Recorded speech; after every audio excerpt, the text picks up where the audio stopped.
Yo, what is up, and welcome to another edition of previews and predictions from another place that isn't our new pad, but it is the Tool Shed, and I know how much you guys love the Tool Shed, and that's because we're still in transit, and I just got back from Chicago for the MLS All-Star game, which saw Real Madrid take down the All-Stars in penalties. But what happened in that game is a conversation for another time, or not at all, because this show is about looking forward and not looking back. So we're gonna start with Arsenal versus Chelsea, the cup winner versus the league winner, and a battle for a trophy affectionately known as the Community Shield, which only seems to be considered a real trophy by the team that wins it, and everyone else is like, yo, you won the Community Shield?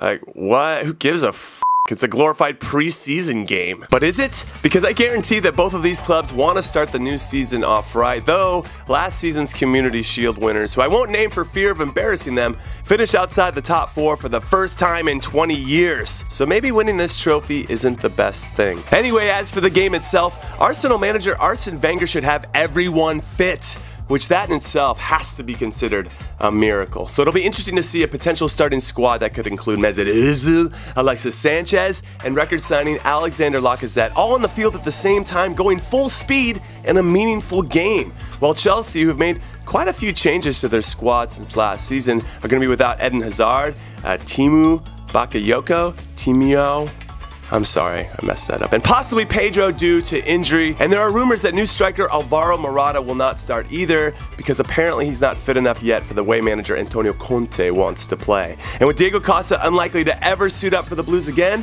I think for a prediction, I'm going with the healthy and more stable Arsenal to win this 2-1. And up next is Bayern Munich versus Borussia Dortmund. And surprise, surprise, guess which two German clubs are playing in the DFL Super Cup, which is the 5th time in the last 6 years that these two have faced each other in this competition, with both Bayern and Dortmund winning 2 apiece. So this game is going to break the recent deadlock and the deadlock overall, since both clubs have both won 5 DFL Super Cups overall. But let's talk about current form, which hasn't been great for either club. Bayern have won only once out of 5 preseason games while conceding 13 goals, which has to be worrying for their supporters and their manager Giancarlo Ancelotti. And with legends Philipp Lahm and Xabi Alonso no longer in the squad, and goalkeeper Manuel Neuer still coming back from his broken foot, there may be okay, even without those guys, Bayern is still the best team in Germany, especially since their biggest threats, Borussia Dortmund, have a new coach. And they have injuries to important players like Marco Reus and Julian Weigl, so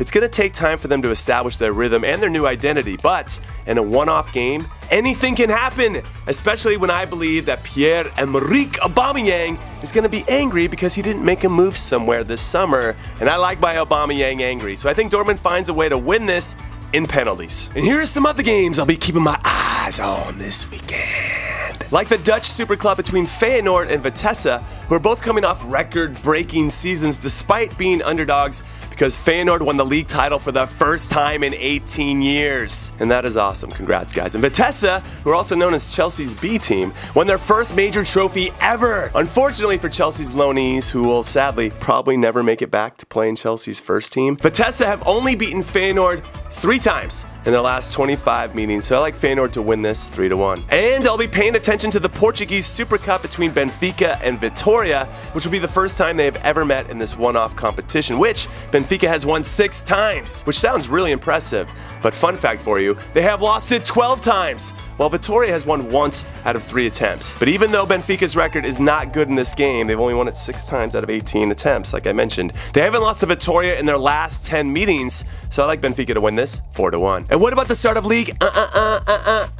Because I'm eager to see the state of Monaco, since they sold off some of their best players this summer already, and they're probably going to sell off a few more, which has to f up the mentality of your team. I don't know how it couldn't, especially since their biggest rival, PSG, just bought one of the top players in the world, in Neymar. Maybe you guys saw the news? It's a pretty big deal. And I think it could have a negative impact on how people spend moving forward, but that is a different conversation. And we just know now that PSG is going to run away with this league. I thought about doing a preview, but then once that happened, it was like, that's easy decision. It's going to be just PSG and nobody else. Like the Serie A.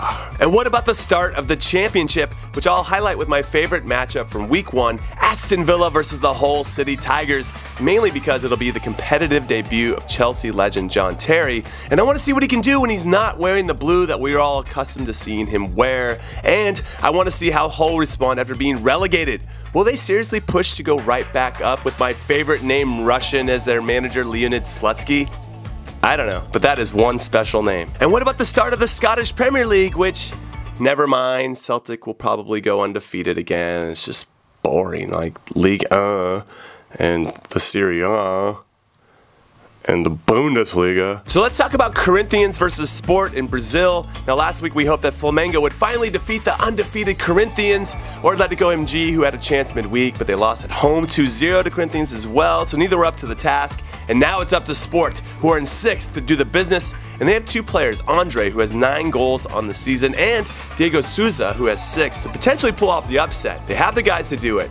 But let's be honest, it's just not gonna happen. Corinthians are way too good this season, and I think they win this 3-1. And let's head quickly to Mexico for the best matchup of the weekend. First place Atlas heading on the road to face 5th place Toluca. And yes, I know the season is only 2 games old, but since there are only 17 games in each season in Mexico, every game matters, especially since you only play each team once per season. So if Atlas or Toluca want to be legit contenders and have to overcome Tigres, who are by far the best team in the league, I think they're going to need all 3 points. So this match should be a fun one to watch. And finally, saving the best for last, it's the New York Derby, NYCFC versus the New York Red Bulls. And since NYCFC beat the Red Bulls at Red Bull Arena for the first time in their history back in June, the Red Bulls have gotten their shit together. They've won 4 straight games, including a 4-0 thrashing of the Impact of Montreal in their last game, so confidence has to be sky high, and probably the best it's been all season, whereas NYCFC have only won once since that historic result against their biggest rivals, and are coming off a 4-0 loss to Toronto FC, so their confidence can't be that high at all, and maybe at a season low, which means if I was a betting man and going off of current form, I'd like the Red Bulls to pull this out behind a brace by Bradley Wright Phillips, 2-1. All right, that's it. That is all I got, and I love your faces. Also, new Warmballers gear is dropping soon, so be on the lookout at warmballers.com, or just follow Warmballers on Twitter, Facebook, and Instagram. Also, be on the lookout for the best Premier League preview show of all time next week. It's going down, and that's all I got for you. For real this time. For real, honestly. Later.